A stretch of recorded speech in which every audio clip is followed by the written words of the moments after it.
Та консерва за Тони, кой беше? Тони за кой беше отворил? За старци. Ти да му я дам цялата.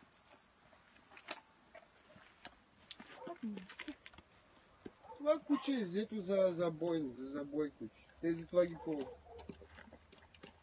По принцип това си е овчарско куче. Ама не вярвам да го е вземал да му пази овците. Не, за пазач може би. Те са много добри и може да лай да от човек от страх да бега от него, че за пазач. Те са добри кучета, повечето са добри. Не знам. При нас има един, той полицай има 4 кангала, ама неговите са огромни. Той е като бебе пред тия. Те са поне по 80-90 кг.